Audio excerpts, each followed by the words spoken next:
On va pouvoir donc commencer à rentrer dans le vif du sujet et je redonne la main à Olivier pour ce soir. Merci d'avoir répondu à ces deux petites questions. Ça nous permet de voir ce qui fonctionne et ce qui fonctionne moins bien comme canaux de diffusion notamment.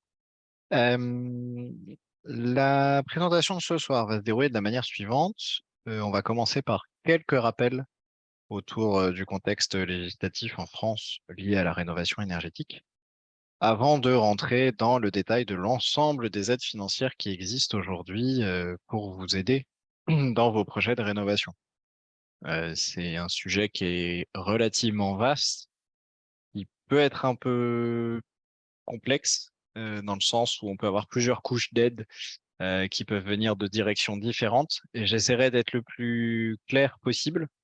Bien évidemment, il y aura de la place pour des questions en fin de séance.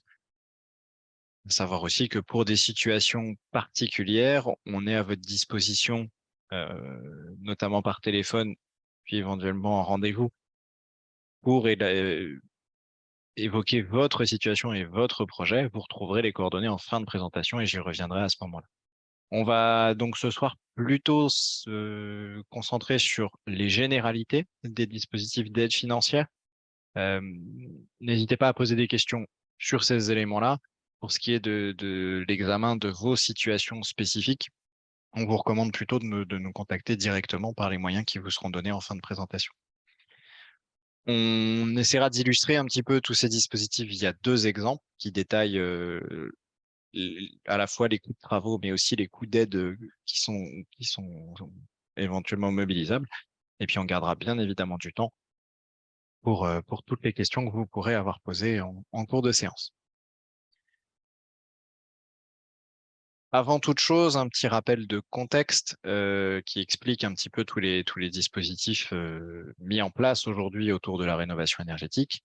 On a un double enjeu qui est à la fois l'importance du poids du logement, du bâtiment dans les consommations d'énergie finale en France. Et on a aussi un enjeu de précarité énergétique, à savoir que on a un nombre de foyers relativement important qui tend à augmenter, qui ne parviennent pas à se chauffer correctement, à avoir un logement confortable. Il y a à la fois des raisons financières derrière ça, des raisons météorologiques, mais il y a aussi des raisons liées au bâtiment. Donc l'enjeu de la rénovation énergétique aujourd'hui, il est à la fois une question d'économie d'énergie, mais aussi une question de confort dans les logements, qui reste un abri, de manière très terre à terre. Nos logements sont nos abris. C'est d'autant mieux si on peut y être confortable. On a un objectif global aujourd'hui euh, pour le parc de logements en France, qui est de parvenir à une étiquette moyenne sur l'ensemble du parc qui soit niveau basse consommation. Alors, niveau basse consommation, c'est les niveaux A et B de l'étiquette énergie. L'idée étant que, en moyenne, sur l'ensemble du parc de logements en France, on parvienne à, en agrégeant toutes les notes, à une note qui soit entre A et B. Ce qui veut bien évidemment dire qu'on aura des bâtiments plus performants que l'étiquette A et qu'on aura quelques bâtiments qui seront encore moins performants, les étiquettes C et D par exemple, puisqu'on parle bien d'une moyenne. L'idéal étant qu'on puisse amener tous les bâtiments vers l'étiquette A ou B. On a l'expérience au quotidien avec Laurence de vous rencontrer pour vos projets et on sait bien qu'il y a certains projets qui présentent des contraintes qui ne le permettent pas. L'idée étant quand même d'aller le plus haut possible pour atteindre cet objectif de moyenne. Pour expliciter un autre terme, celui de passoire énergétique, cela correspond aux étiquettes F et G de l'étiquette énergie. On a un certain nombre de garde-fous dans les rénovations énergétiques, notamment les rénovations globales, qui nous imposent de sortir des étiquettes F et G. Je m'excuse si l'affichage ne se fait pas correctement, mais la partie droite du diapo devrait vous montrer un graphique qui montre la répartition des logements dans les différents niveaux de l'étiquette. Ce qu'il faut bien y voir, c'est qu'on a quelques bâtiments qui sont très bien notés, on a un certain nombre de bâtiments qui sont très mal notés et que le gros du parc se situe entre les étiquettes D et E. Euh, on pourrait dire, bon, on n'est finalement pas si loin de l'objectif. Dans un sens, oui. Et dans un sens, en fait, c'est pas si évident que ça, puisque si vous regardez bien sur les valeurs des étiquettes, en termes de consommation d'énergie, pour passer de l'étiquette F à D, on va grossièrement diviser la consommation d'énergie par 2. Mais pour passer de l'étiquette D à l'étiquette A, il faut là diviser la consommation d'énergie de 2 à 3. Donc la marche est aussi, voire plus importante pour passer de D à A que pour passer de F à D. Donc l'enjeu de ces logements D et E n'est pas négligeable.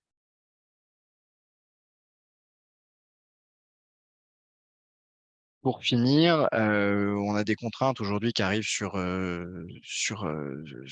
liées à cette étiquette énergie qui poussent notamment les bailleurs aujourd'hui à la rénovation énergétique des logements.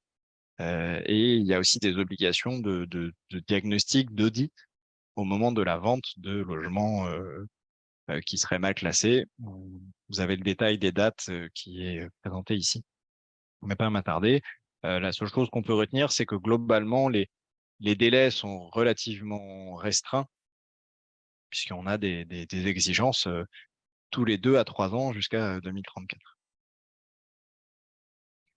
Maintenant qu'on a dit ça, voilà, le constat peut être là de dire, bon, bah, certains bâtiments nécessitent des travaux.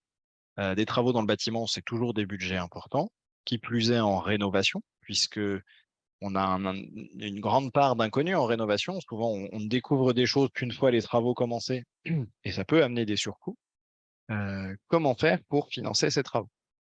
Eh bien, vous avez devant vous la galaxie des aides financières qui sont mobilisables pour des travaux de rénovation énergétique. Alors, je vous rassure, l'idée n'est pas de passer une demi-heure sur cette slide-là en vous expliquant chacune des bulles écrites en tout petit. On va zoomer sur chacune de ces bulles au fur et à mesure de la présentation pour vous présenter élément par élément les différentes aides, les conditions et les contraintes qui peuvent venir avec. L'objectif, c'est qu'à la fin de cette présentation, on pourrait projeter à nouveau cette slide-là et vous seriez voilà, à même de mieux savoir ce qu'il y a derrière chacune des bulles, chacun des nuages. Voilà l'objectif pour ce soir. Encore une fois, n'hésitez surtout pas en cours de session à poser des questions via les onglets discussion ou questions et réponses. On les prendra au fur et à mesure ou à la fin suivant les sujets.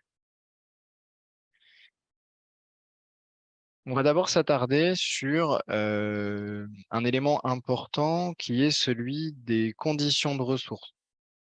Aujourd'hui, il y a une bonne part des aides financières qui sont modulées suivant les ressources du ménage. Vous avez à l'écran le tableau des plafonds pour les ménages hors Île-de-France. Je vous laisserai éventuellement y revenir lorsqu'on vous enverra le support avec votre situation. L'idée étant que suivant la catégorie dans laquelle notre ménage est affecté, les aides pourront être différentes et les modalités d'accompagnement aussi. La première et principale aide financière pour la rénovation énergétique aujourd'hui, c'est MaPrimeRénov', qui est donc une aide de l'État qui peut vous être accordée par l'Agence nationale de l'habitat, l'ANA. L'idée étant que les logements aidés par cette aide doivent avoir au moins 15 ans. Donc, on va être sur des travaux de rénovation pour des logements anciens, car relativement anciens, et qui, à l'époque où ils ont été construits, avaient une réglementation thermique moins ambitieuse que ce qui se fait aujourd'hui. MaPrimeRénov', ça fonctionne d'une manière relativement simple dans l'idée des aides. Vous allez avoir votre catégorie de revenus dans laquelle vous êtes suivant votre revenu fiscal de référence, et vous allez pouvoir demander des aides forfaitaires pour les travaux ce qu'on appelle travaux par travaux, c'est-à-dire il y a des montants qui peuvent vous être accordés sur l'isolation, sur les équipements de chauffage, sur la ventilation. Ce sont des montants forfaitaires systématiquement. À savoir qu'il y a des plafonds à la fois de montants d'aide qui peuvent vous être alloués et de prise en charge. MaPrimeRénov', elle est bien accessible à la fois aux propriétaires occupants, donc qui font des travaux pour leur résidence principale. Elle est aussi accessible pour les propriétaires bailleurs qui souhaitent faire des travaux dans des logements en location. Spécificité pour les ménages très modestes, il est possible de demander une avance sur prime. Pourquoi est-ce qu'on parle d'une avance sur prime? Eh bien, parce que dans le fonctionnement normal, MaPrimeRénov' peut vous être accordée avant les travaux, puisque ça se fait sur la base des devis, mais le montant ne vous est versé qu'une fois que vous avez reçu des factures et que vous les avez transmises à MaPrimeRénov'. Donc, c'est bien une aide pour vos travaux, mais il y a une question de trésorerie qui peut émerger, puisque l'aide ne vous est versée qu'après les travaux. Il y a une autre version de MaPrimeRénov' qui ne concerne que les foyers aux revenus dits intermédiaires ou supérieurs. C'est une forme de MaPrimeRénov' qui est appelée rénovation globale. Alors, comment est-ce que ça fonctionne, la prime rénovation globale? Eh bien, elle peut vous être accordée dans le cas où un ensemble de travaux, vous avez peut-être gardé en tête l'expression bouquet de travaux qui venait avec le crédit d'impôt. Euh, Si un ensemble de travaux, un bouquet de travaux vous permet de faire 55% d'économie d'énergie. Alors, cette économie, elle est évaluée via un audit énergétique. C'est-à-dire qu'en amont de la réalisation des travaux, il doit y avoir l'intervention d'un thermicien, un auditeur, à votre logement, qui va faire le bilan de l'état initial de votre logement et qui va projeter via un calcul les besoins en énergie de votre logement après les travaux. Et on va regarder si la différence est supérieure ou non à 55%. Si c'est le cas, vous allez pouvoir bénéficier de MaPrimeRénov' rénovation globale, qui est aujourd'hui de 10 000 euros pour les revenus intermédiaires et de 5 000 euros pour les revenus supérieurs. Attention, cette aide-là ne vient pas en supplément des aides travaux par travaux, mais c'est bien une démarche distincte dans le cas d'un projet de rénovation globale. MaPrimeRénov', vous pouvez demander soit pour des postes de travaux distincts, soit pour un ensemble de travaux via un audit énergétique. À savoir qu'il est possible de faire bonifier ce forfait si le logement était classé F ou G avant les travaux et qu'il ne l'est plus après. C'est ce qu'on appelle le bonus sortie de passoire. Il y a un second bonus, le bonus rénovation BBC, qui peut vous être attribué si vous atteignez l'étiquette A ou B de l'étiquette énergie. Alors plus précisément, si vous atteignez une valeur de consommation au mètre carré qui est inférieure à 80 kWh par mètre carré par an. Donc voilà, pour MaPrimeRénov', il y a deux formalités. Une formalité travaux par travaux, où il est possible de demander des aides pour des actions spécifiques. On peut demander pour plusieurs actions spécifiques en même temps. Il est aussi possible de demander une aide unique, rénovation globale, dans le cas où les travaux amènent 55% d'économie d'énergie.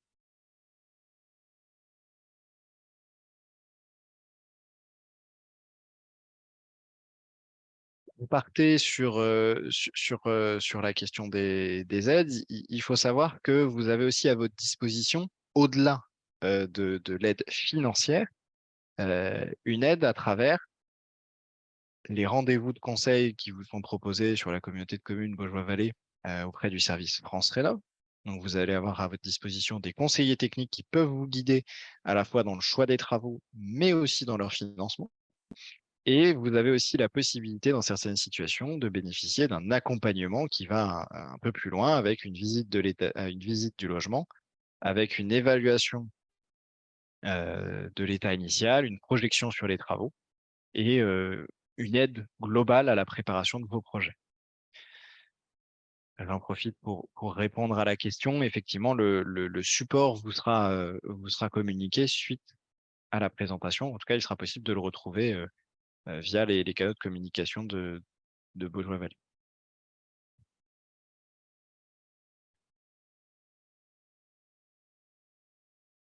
Le forfait de rénovation globale ne concerne pas les ménages aux revenus dits modestes ou très modestes. Alors, ça peut sembler surprenant dans un premier temps. Le fait est qu'il est possible de bénéficier pour ces ménages-là d'une version différente de ma prime rénov Sérénité. Il fonctionne globalement de la même manière, c'est-à-dire qu'il faut justifier d'un gain énergétique suffisant pour pouvoir y prétendre. Cette fois-ci, ce n'est plus 55%, mais 35%. Et il est par contre obligatoire d'être accompagné par un opérateur de l'ANA, l'Agence nationale de l'habitat. Il va faire ce travail d'évaluation du logement avant et d'estimation des gains faits, et qui va accompagner le ménage à la fois dans la préparation des solutions techniques, mais aussi dans le montage d'un dossier de demande d'aide financière. On retrouve les mêmes systèmes de bonification si le logement sort de passoire énergétique ou atteint l'étiquette A ou B. À savoir que le cœur de l'aide n'est cette fois-ci pas un montant forfaitaire, mais bien un pourcentage du coût total des travaux hors taxes, plafonné à 35 000 € de travaux.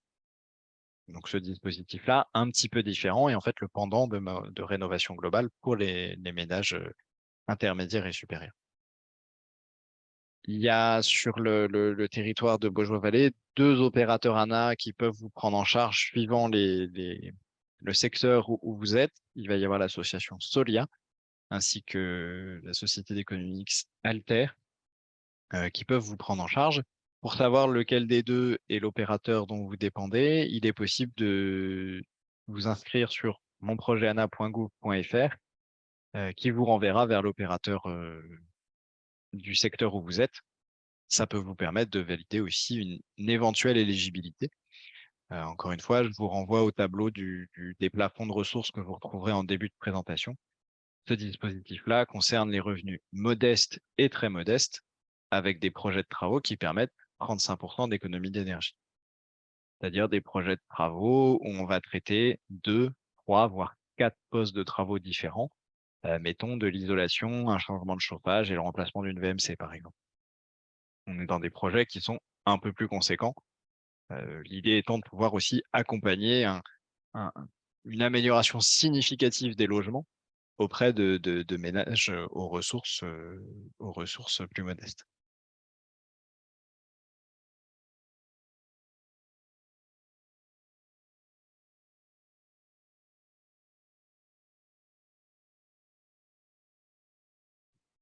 Ma prime rénov peut aussi être attribuée dans certaines situations pour des rénovations de copropriété, à savoir qu'on parle bien cette fois-ci de rénovation sur les petites communes d'une copropriété. Si vous êtes copropriétaire dans un petit collectif où vous avez un appartement et que vous faites des travaux d'amélioration énergétique uniquement à l'intérieur de votre appartement, là, vous pourrez avoir recours à ma prime rénov classique. Là, on est dans le cas où c'est un projet de rénovation global et collectif, dans lequel certains des participants peuvent avoir recours à ma prime rénov.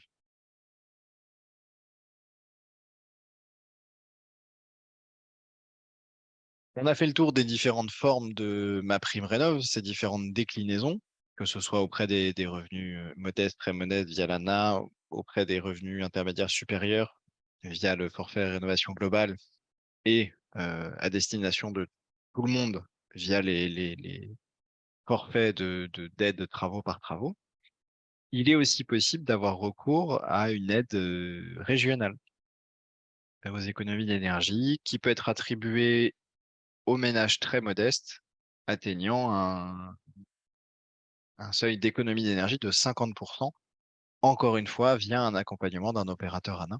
Donc la région peut venir abonder de 4 000 € supplémentaires sur ces dossiers-là.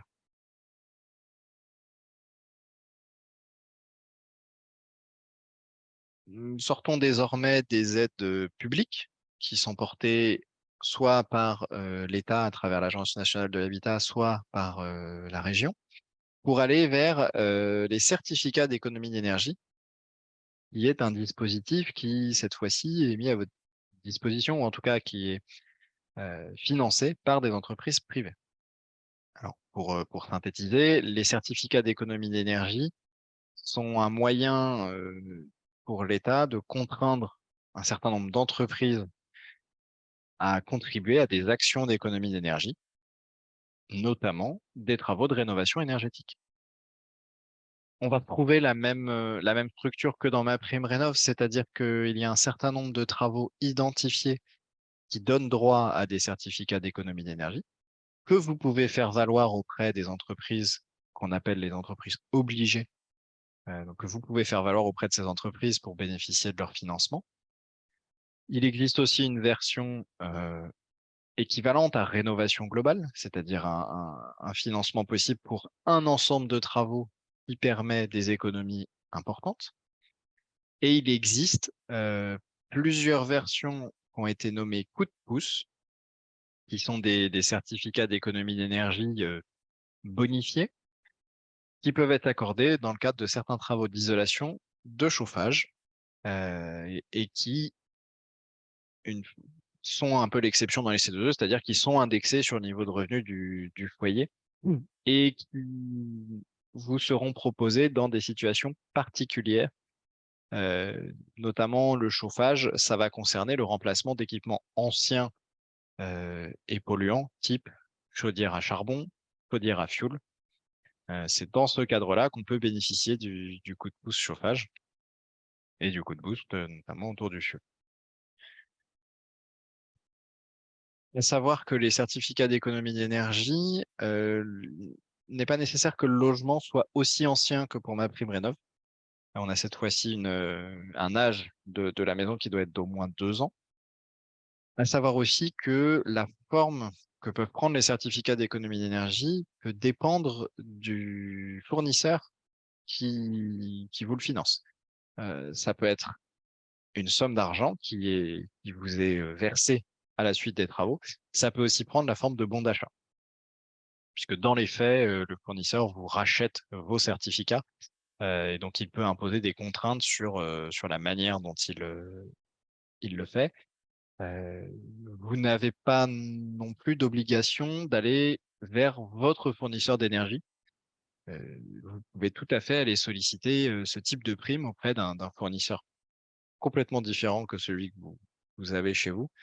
L'idée étant que les montants pouvant varier d'un fournisseur à l'autre, il est toujours intéressant de sonder 2 ou 3 fournisseurs différents pour voir quel montant est le plus intéressant pour vous.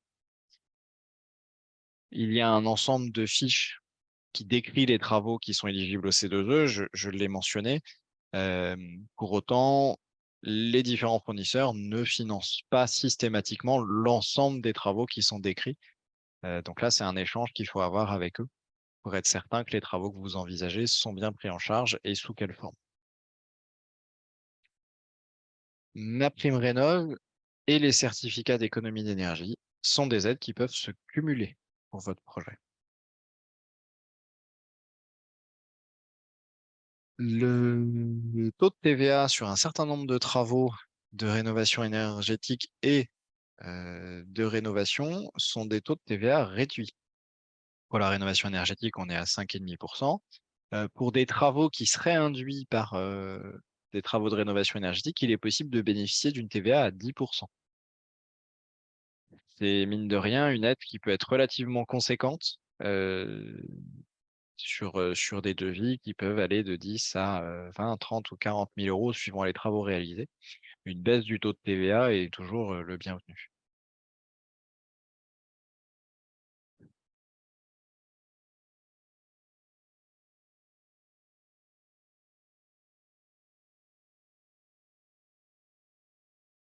J'évoquais tout à l'heure le fait que la plupart des aides qui peuvent vous être versées sous forme de montants vous seront systématiquement versées après réalisation des travaux. Ce qui peut poser des difficultés en termes de trésorerie pour financer ces travaux. C'est pour cette raison qu'il est possible d'avoir recours à un emprunt à taux zéro, prêt à taux zéro, PTZ, qui a été nommé éco-prêt à taux zéro, qui vous permet de financer des travaux de rénovation énergétique. C'est une démarche qu'il faut faire auprès d'un établissement bancaire. Donc le dossier administratif, la forme exacte du dossier administratif est à voir avec l'établissement bancaire, à savoir que le montant de l'emprunt est plafonné suivant l'ampleur des travaux qui sont prévus. Dans le cadre où vous réalisez une seule opération, le montant sera plafonné à 15 000 euros. Vous pouvez avoir un plafonnement jusqu'à 30 000 euros quand on a 3 opérations ou plus.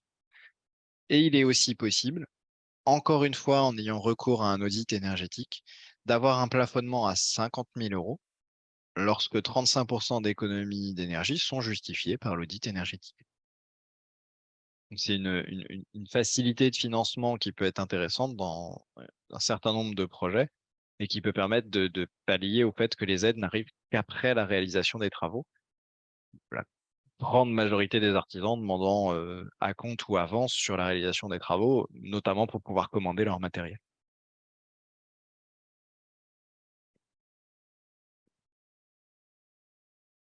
Enfin, il commence à apparaître pour certaines catégories de revenus une autre forme de prêt qui s'appelle le prêt avance rénovation. Encore une fois, à solliciter auprès d'un établissement bancaire. Aujourd'hui, il y avait uniquement la Banque Postale et le Crédit Mutuel qui le proposaient.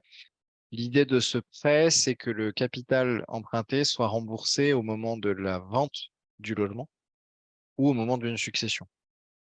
Le remboursement anticipé restant possible, ce qui permet de rembourser le prêt sur une éventuelle plus-value réalisée grâce aux travaux et de soulager à nouveau le financement du projet, notamment pour les ménages aux revenus les plus modestes.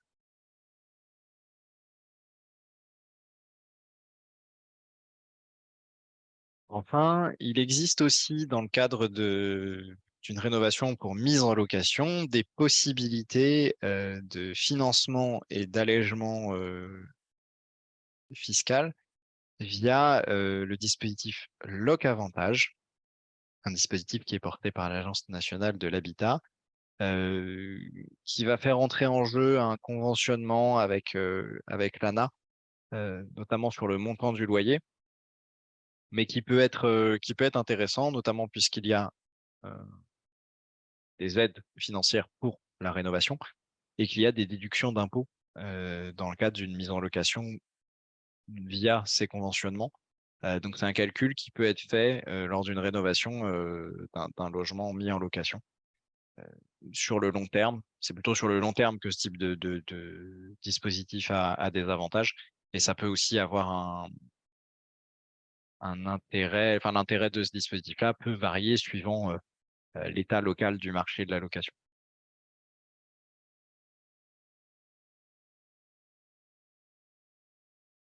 Maintenant que j'ai fait le tour de ces différents dispositifs, quelques petites précisions sur les conditions pour accéder aux différentes aides. Euh, la grande majorité des dispositifs imposent que les artisans fournissent et installent le matériel. Ils doivent bien réaliser ces deux actions, c'est-à-dire qu'il n'est pas possible d'acheter d'occasion du matériel qui serait installé ensuite par un artisan. Et ces artisans doivent être labellisés RGE, reconnus garants de l'environnement. Il y a une condition pour pouvoir obtenir les aides. Il y a aussi un certain nombre de critères techniques à respecter suivant les travaux réalisés. Il y a des critères minimums de performance qui sont à respecter pour pouvoir bénéficier de ces aides. Et enfin, si vous faites une demande d'aide, que ce soit des certificats d'économie d'énergie ou un recours à MaPrimeRénov', il vous sera demandé de fournir des devis pour justifier que les critères techniques sont bien respectés, devis qui ne doivent pas encore être signés. L'idée étant que le projet sera étudié avant que les devis ne soient engagés.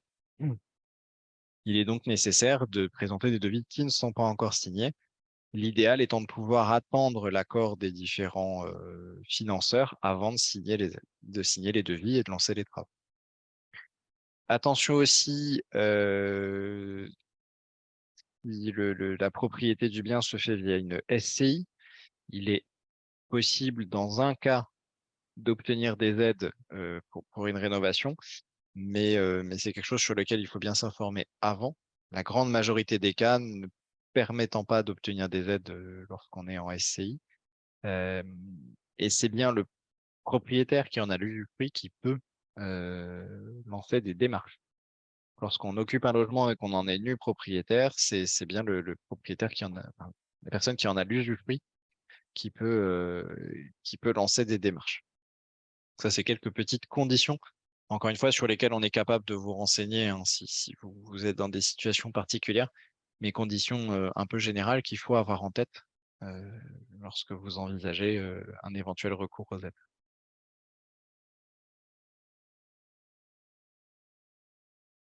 Si on veut un petit peu passer en revue l'ordre dans lequel vous pouvez mener un projet de rénovation énergétique, euh, une première étape, ça peut d'abord de nous consulter via téléphone ou par rendez-vous pour bien identifier avec vous les travaux nécessaires, dans quel ordre, quelle priorité, et puis quelle source de financement par rapport à votre projet.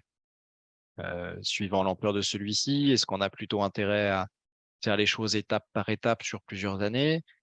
Est-ce qu'avec les financements possibles, on peut envisager une rénovation globale en une ou deux étapes conséquentes sur lesquelles vous êtes accompagné, euh, soit par quelqu'un de France Rénov, soit par un auditeur? Voilà, on est là aussi pour vous aider à faire cet état des lieux initial et puis à rassembler un petit peu toutes les ressources, toutes les contraintes pour que vous puissiez avancer sereinement dans votre projet et, euh, et qu'on essaye avec vous d'anticiper un maximum de choses pour que vous n'ayez pas des questions auxquelles vous n'avez pas la réponse en cours de projet et où on perd du temps ou alors c'est de l'inquiétude en plus. On est là aussi pour vous aider là-dessus. Une fois que tout ça est un petit peu défini, l'idée ensuite, c'est de consulter des artisans pour obtenir des devis. Utiliser ce devis pour valider l'éligibilité des travaux auprès des différents financeurs, que ce soit les certificats d'économie d'énergie, que ce soit MaPrimeRénov'. Une fois les demandes d'aide validées, on lance les travaux réalisés, vous pouvez demander le paiement de vos aides et profiter de votre logement rénové. Voilà un petit peu la séquence idéale. Il y a bien sûr souvent des allers-retours hein, d'une case à l'autre ou des choses qu'on peut reprendre dans un sens ou dans un autre. Mais voilà un petit peu la séquence idéale à laquelle on essaie de tendre quand on vous accompagne pour que vous soyez le plus serein possible dans vos projets.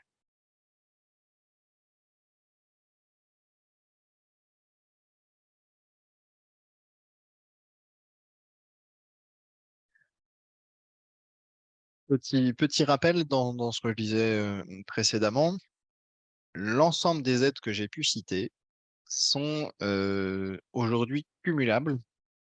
C'est-à-dire que vous pouvez demander MaPrimeRénov', vous pouvez demander des certificats d'économie d'énergie, vous pouvez demander un éco-prêt à taux zéro. Tout ça est possible d'être cumulé.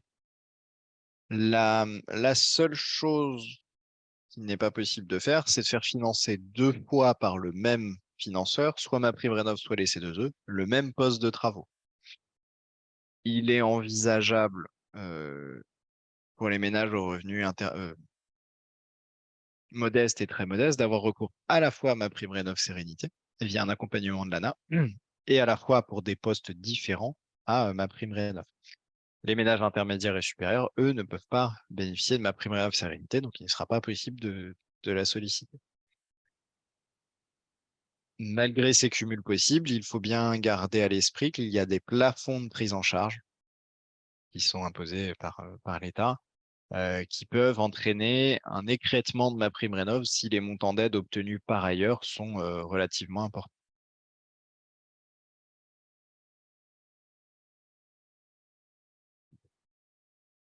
Maintenant que j'ai passé en revue l'ensemble des dispositifs existants et les détails techniques concernant les conditions et les attributions de ceux-ci, je vous propose qu'on passe en revue deux exemples de projets qui sont tirés de nos expériences quotidiennes.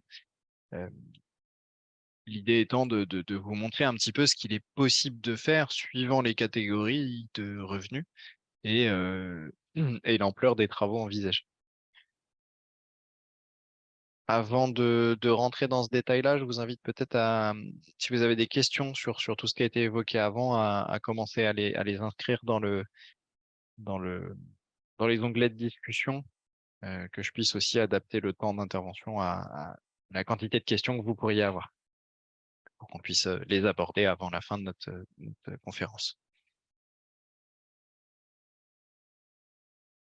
Le premier exemple de rénovation,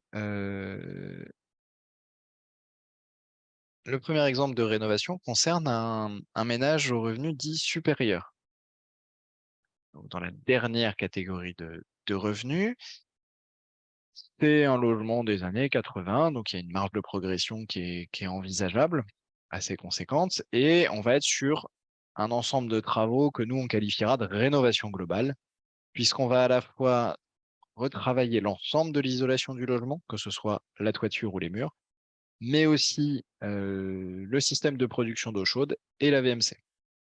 Là, on est dans un projet conséquent qui permet de faire passer le logement de l'étiquette D à l'étiquette. S'ajoute aux travaux réalisés une prestation d'audit pour un total de 41 500 € de travaux, montant relativement conséquent. Avec le recours à l'audit et le gain énergétique obtenu, il va être possible pour ce ménage de solliciter MaPrimeRénov' rénovation globale avec un bonus de 500 € puisque le logement arrive dans l'étiquette A. Donc ça fait un total de 5 500 € via MaPrimeRénov'. Le même type d'aide, est sollicité auprès des C2E, ce qui vient ajouter un total de 6 900 € aux aides de MaPrimeRénov'.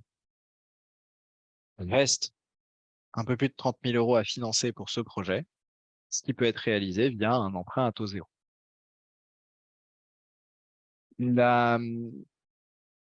On estime, suivant les travaux réalisés, qu'on peut obtenir une plus-value qui peut aller jusqu'à 10% sur la valeur immobilière du bien par rapport à un bien similaire classé à l'étiquette D de mémoire, quand on arrive dans l'étiquette A. Cette valeur est à prendre aussi avec un petit peu de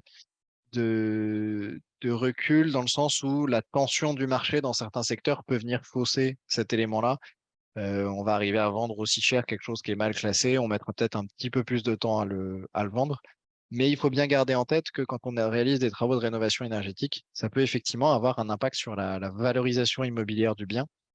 Et quand on fait le calcul, on se rend compte que bah, finalement, si on obtient bien une valorisation, même ne serait-ce que de 5%, en fait, on récupère la moitié du coût des travaux, ce qui n'est pas négligeable, dans un calcul à long terme sur ces éléments-là. Second exemple de financement de projet, avant de répondre aux quelques questions que vous avez commencé à poser. Cette fois-ci, on va prendre un ménage à l'autre bout du spectre, un ménage qui est considéré comme très modeste, qui va réaliser, pareil, des travaux très importants, qui comprennent l'isolation complète du logement, le remplacement des menuiseries et l'installation d'un nouveau système de chauffage. Donc, les montants qui vous auront affichés sont des ordres de grandeur qui sont là pour vous donner une idée de ce que peuvent coûter les différentes interventions. Notamment pour l'isolation, ce sera très lié à la surface isolée. Donc, c'est des ordres de grandeur qui seront à préciser dans le cas de travaux chez vous. Cette fois-ci, donc le ménage a accès à MaPrimeRénov' Sérénité, donc avec un plafond d'économie d'énergie à atteindre de 35%, et qui va financer 50% du coût des travaux qui est inclus dans la demande. Il se trouve que la chaudière à granulés n'est pas inclus dans cette demande, ce qui fait qu'on ne prend en compte uniquement la VMC, l'isolation, le remplacement des fenêtres, pour un total de 25 000 euros, prise en charge de ma prime rénov sérénité de 50%. Vient s'ajouter à ça 40 000 euros de C2E, d'éventuelles aides locales qui pourraient s'ajouter, là notamment via l'aide de la région pour 4 000 euros, ce qui laisse un emprunt à taux zéro qui vient financer les 3 000 euros restants. Pourquoi est-ce qu'on n'a pas mis la chaudière dans le programme de travaux? Eh bien, parce qu'on n'en avait pas besoin pour faire les 35% et qu'il est possible de demander une aide MaPrimeRénov' classique pour un élément qui ne serait pas dans le programme de travaux. Ce que fait le ménage dans cette situation, puisque l'aide pour l'installation d'une chaudière granulée euh, est très importante et vient apporter un complément de financement qui est plus intéressant que d'avoir laissé cet élément-là dans MaPrimeRénov' sérénité. Les subtilités de montage de ce type-là, les accompagnateurs de l'ANA qui pourraient être amenés à vous seconder dans le montage d'un tel dossier seront capables de vous les indiquer. Là, l'idée, c'est de vous montrer ce qu'il est possible de faire. Donc là, on a un financement qui dépasse les 30 000 euros pour un projet qui en coûte aux alentours de 45 000. Donc, on va vous montrer un petit peu à quel point il est possible d'arriver à financer ce type de projet avec les différents dispositifs qui existent. Voilà, à savoir encore une fois que un passage de l'étiquette F à l'étiquette B pour un logement aura un impact non négligeable sur sa valorisation immobilière en cas de cession ou de succession. Je vous remercie pour l'attention dont vous avez fait preuve pendant ce webinaire. On va prendre le temps, bien évidemment, de répondre à vos questions que vous avez inscrites dans les différents canaux de discussion. Avant d'y venir, je vous indique simplement que il est possible pour vous donc de nous joindre par téléphone au numéro qui s'affiche. Il est aussi possible de prendre un rendez-vous auprès d'un conseiller technique pour rentrer dans le détail de votre projet de rénovation, que ce soit sur les aspects financiers, que ce soit sur les questions techniques, quels travaux, dans quel ordre, avec quels matériaux. On est à votre disposition pour traiter tous ces sujets avec vous. N'hésitez pas à nous joindre dans un premier temps pour vous assurer aussi que le rendez-vous répondra bien à vos questions pour éventuellement être dirigé vers les services d'accompagnement de l'ANA si vous êtes éligible à ces dispositifs-là. Voilà. Je vais prendre les questions dans l'ordre où elles sont arrivées. Et puis, je vous laisserai éventuellement m'indiquer à l'écrit si ça répond bien à votre question ou s'il manque des éléments. Je vais prendre d'abord la question de Dominique Paris. Locataire gratuit d'une habitation dont je possède des droits comme membre d'une SCI, possibilité ou non? Alors, c'est effectivement le cas particulier dans lequel, avec une SCI, il est envisageable d'obtenir des aides via MaPrimeRénov'. Il faut bien que dans votre situation, vous ayez une convention d'occupation à titre gratuit avec la SCI. Donc, il faut que cette situation soit formalisée via un document, éventuellement devant le notaire. Et dans ce cas-là, oui, il sera envisageable d'avoir recours à MaPrimeRénov'. La question suivante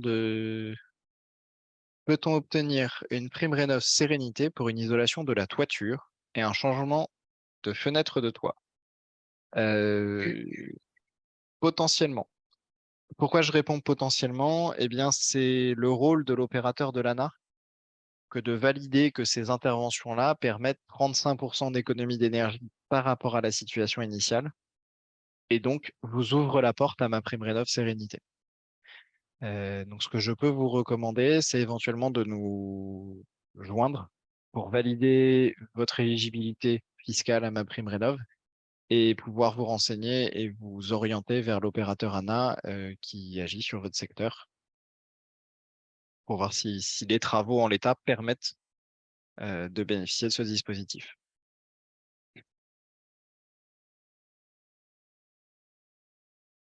J'ai normalement répondu à toutes les questions qui étaient dans l'onglet de discussion. Je vais maintenant regarder dans les questions et réponses. Questions-réponses. Ouais. Y a-t-il une condition d'âge? Non. Sur les aides MaPrimeRénov' et les C2E, il n'y a pas de condition d'âge. Je ne vais pas me prononcer pour tout ce qui va être dispositif d'emprunt bancaire. Où là, je laisserai cette question être posée à nouveau à l'organisme bancaire auquel vous pourriez avoir recours pour les conditions des emprunts. Mais MaPrimeRénov' et les C2E ne sont pas, ne sont pas liés à des conditions d'âge. Pour répondre à l'autre question qui a été posée dans les questions et le question et réponse, excusez-moi. Lorsque vous venez en rendez-vous, effectivement intéressant d'apporter un certain nombre de documents pour pouvoir échanger en détail avec le conseiller. On va parler de plan de la maison, éventuellement de photos qui nous permettent d'apprécier la situation. Et si vous avez déjà rencontré des artisans, parce que vous avez déjà une idée des travaux que vous voulez réaliser et que vous avez des devis, on vous invite à les apporter au moment du rendez-vous pour qu'on puisse les relire avec vous. Un plan du logement est aussi un document utile pour nous. Ça nous permet de bien situer l'agencement des pièces et d'échanger avec vous sur votre usage du logement.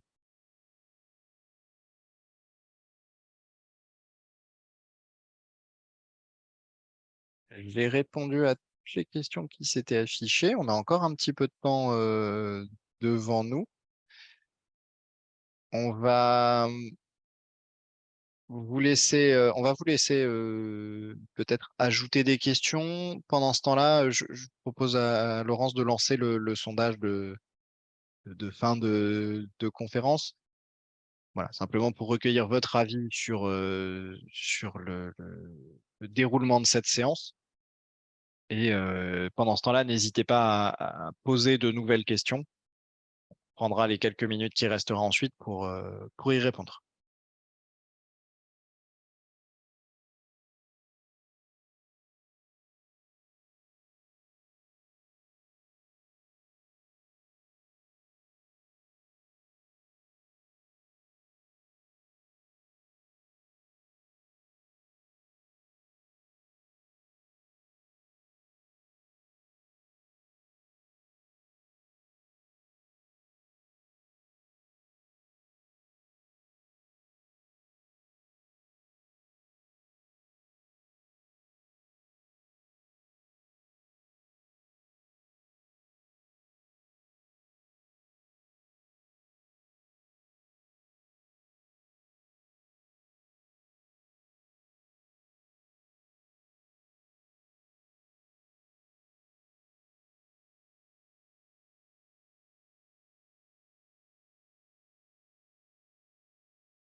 Bien, merci pour vos réponses.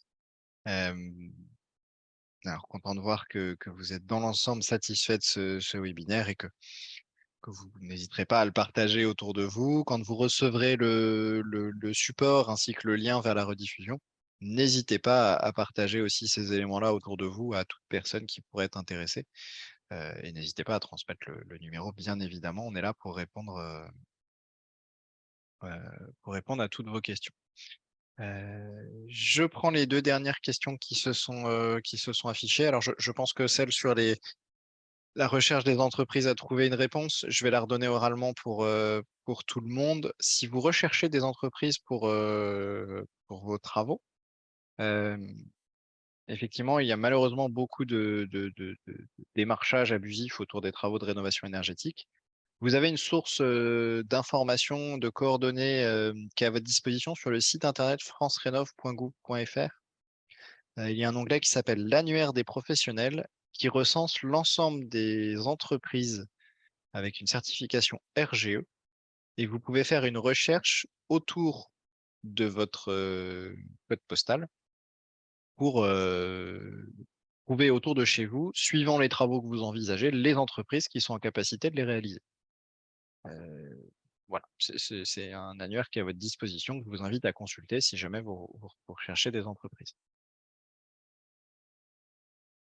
Pour répondre, à la question qui est dans le fil de discussion, entre mon projet rénov et Alizé, quel est le meilleur choix cheminement? Alors, la porte d'entrée unique, aujourd'hui, c'est le numéro de téléphone que vous avez à l'écran. L'idée, c'est qu'effectivement, donc l'association Alizé qui assure une partie des missions France Rénov', sur la communauté de communes Baugeois-Vallée. On est là en tant que guichet unique pour toutes vos questions autour de la rénovation, autour des différents dispositifs d'accompagnement. Vous allez avoir un premier échange avec un conseiller au téléphone qui vous orientera, si le juge nécessaire, vers l'Agence nationale de l'habitat, ou bien qui vous proposera de vous envoyer des informations complémentaires via courrier électronique, ou qui vous proposera un rendez-vous auprès d'un conseiller France Rénov pour votre projet. Donc privilégier l'entrée par le numéro de téléphone que vous avez à l'écran. Ce sera le meilleur moyen d'être orienté au bon endroit et dans les bons timings.